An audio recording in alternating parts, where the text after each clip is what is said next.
The effects of climate change are being seen and felt more frequently. Hence the need for action to mitigate its effects, as well promote adaptation measures which could cushion the impacts of the challenge of our time. It is in this regard that Community Action Platform on Environment and Development organized the Youth Climate Adaptation Action event, which brought together over 50 youth leaders, students, and climate advocates. The Deputy Permanent Secretary, Ministry of the Environment, Climate Change and Natural Resources, Babukar Zaidi Jallo, reiterated his ministry's support for climate change mitigation and adaptation activities. Our ministry was created by the former government with the name climate change to show our development partners that this is something that the Gambia takes very seriously. The Gambia is unfortunately among the 100 most vulnerable countries in the world to the impacts of climate change. And we've showcased this by having a lot of government interventions. If you saw my presentation, I mentioned we have a lot of policies, we have strategies and also resource mobilization to bring in funding so that we can try and support communities who are suffering here from the impacts.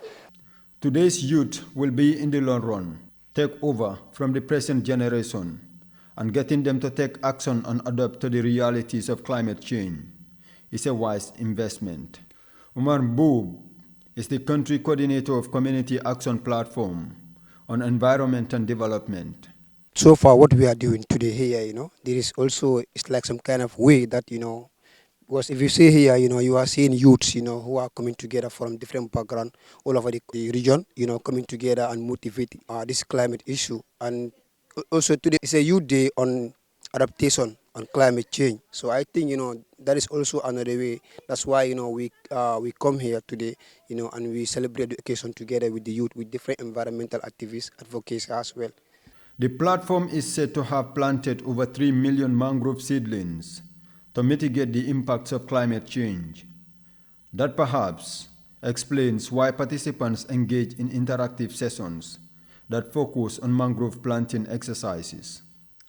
Fatoumata Marong, President, Community Action Platform on Environment and Development, talked about the motivation behind marking Youth Climate Adaptation Action Day. What inspires me to be here or this initiative today is because today is Global Youth Adaptation Day.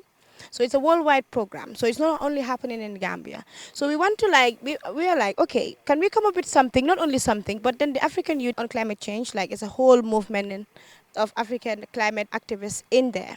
So all of this is seasoned and inspired by what we are doing here in our country.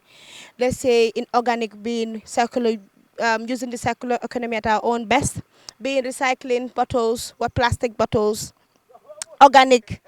All of these are things that we are doing. Tree planting, all of this. Dedicating a day for the youth to take climate change adaptation action will certainly not bring about the urgent change needed to reverse the impacts of greenhouse gas emissions, but it will to some extent galvanize action and serve as a catalyst. Famara Badjie, GRTS News.